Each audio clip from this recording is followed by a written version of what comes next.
আমাদের সংবিধান হিসাবে মুসলমানদের আল্লাহ কোরআন দিয়েছেন, নেতা হিসাবে আমাদের কাছে এসেছে মুহাম্মদুর রাসূলুল্লাহ। এই দুইটার বাইরে আমাদের আর কিছু লাগবে না।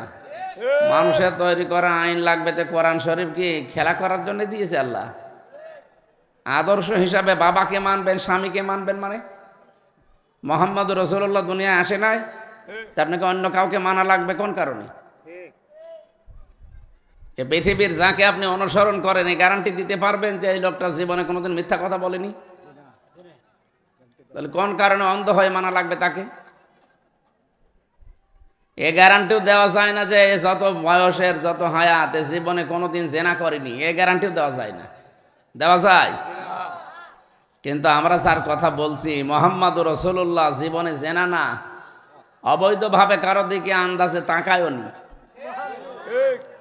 একবার তিনি মসজিদে নববীতে যাচ্ছিলেন, হঠাৎ একটা বেপরদা মহিলা সামনে পড়ে গেছে। তাড়াতাড়ি চোখ নিচের দিকে দিলেন, কারণ প্রথম নজর মাপ, পরের নজর পাপ। কথা বুঝতেছে? প্রথম নজর যদি কারো উপরে পড়ে যায় ওটা মাপ, পরের নজর কি? পাপ। যেন মনে করে প্রথম নজর যেহেতু মাপ, আল্লাহর নাম নিয়ে তাকিয়ে থাকবে, 1 ঘন্টা যা হয় হবে না। প্রথম নজর পড়লেই তাড়াতাড়ি চোখ ফিরিয়ে নেবেন। আপনি যদি আল্লাহর ভয়ে কাজটা করতে পারেন, একটা অনির্বচন সুখ পাবেন, ওটা কিনতে পাওয়া যায় না, আল্লাহ নিজে দান করে আপনার এই ভয়ের কারণে। এখন থেকে আমলটা করা যাবে না ইনশাআল্লাহ? এখন মোনাজাত করে ছেড়ে দিলে যদি রাস্তায় এরকম বেপরদা কোনো মহিলা বাদে, একবার তাকিয়ে তাড়াতাড়ি করে আপনি মুখ ফিরিয়ে নেবেন, সে যেই হোক। কথা বলেন এখন? নাকি বলবেন পরে তওবা করে নেব, আগে দেখি?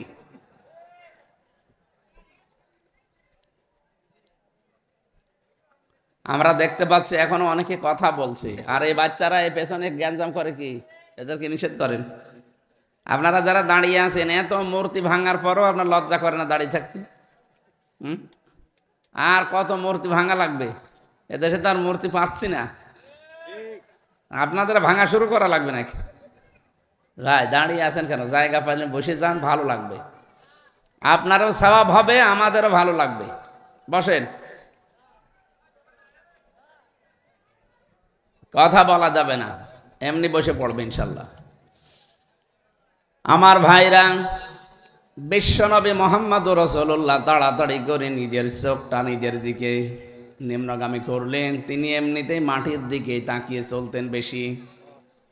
তাড়াতাড়ি বাড়িতে চলে গেলেন। হযরতে সাউদা রাদিয়াল্লাহু তাআলা আনহা তাকে ডাক দিলেন।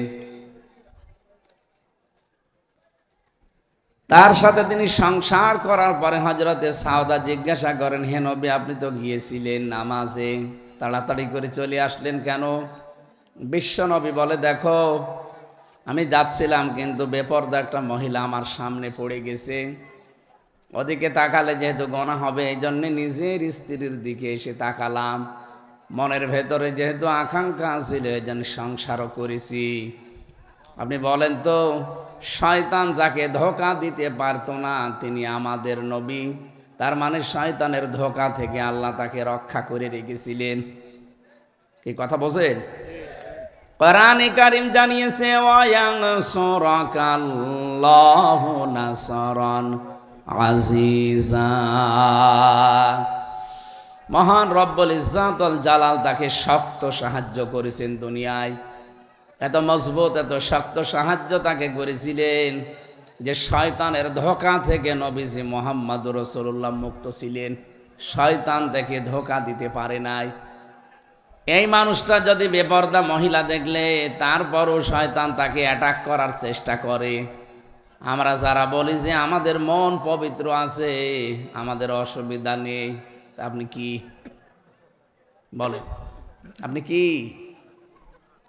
এই যে বাইরে মহিলা প্যান্ডেল দেখতে পাচ্ছেন, এখানে মেয়েরা বসে আছে, ওদেরকে যদি এখন বলা হয় যে ফাঁকা ফাঁকা জায়গাগুলোতে বসে পড়েন, মানবেন আপনারা?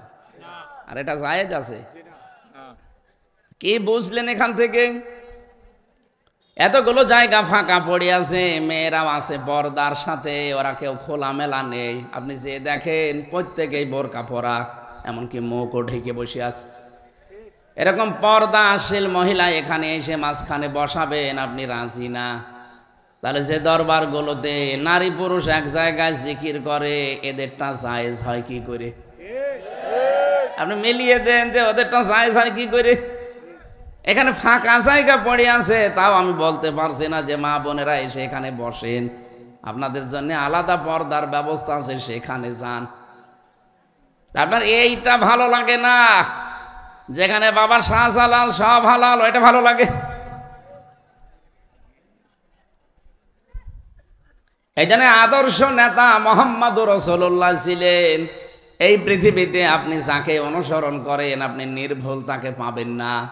এমনকি তার আগে পেছনের সব আল্লাহ মাফ করে দিয়েছে, গ্যারান্টিও দুনিয়ায় কারো পাবেন না। পাবেন? কোরআনে কারীম জানিয়েছে, লিয়াগফিরা লাকাল্লাহু মা তাকদ্দামা মিন যামবিকা ওয়া মা তাআখার ওয়া ইউতিম্মা নি'মাতাহু আলাইকা ওয়া ইয়াহদিয়াকা সিরাতাম মুস্তাকিমা। হে নবী, আপনার আগে পরের যত অপরাধ আল্লাহ সব মাফ করে দিয়েছেন, শুধু এতটুকু আল্লাহ শেষ করে দেননি, আয়তিম্মা নি'মাতাহু আলাইকা, আল্লাহর যত নিয়ামত কিয়ামত পর্যন্ত আসতে পারে সব আল্লাহর নবীকে আল্লাহ দিয়ে দিয়েছেন। তার মানে তার কাছে যে ধর্ম ইসলাম, এর ভেতরে সব নিয়ামত আল্লাহ পরিপূর্ণ করে দিয়েছেন। ওয়া আকমালতু লাকুম দীনাকুম ওয়া আতমামতু আলাইকুম নি'মাতি, আমি আজকে তোমার জন্য আমার দিনকে পরিপূর্ণ করে দিলাম। আজকে যত নিয়ামত আমার ছিল সব আমি ইসলামের ভেতরে প্রবেশ করিয়ে এটাও আমি মোকাম্মেল করে দিলাম। ওয়ারাদিতু লাকুমুল ইসলাম দীনা, এই পৃথিবীর ময়দানে ইসলাম হিসাবে, দিন হিসাবে মনোনীত করলাম ইসলামকে। জীবন ব্যবস্থা হিসাবে ইসলাম ছাড়া আপনি অন্য কোনোটা মানতে পারবেন না।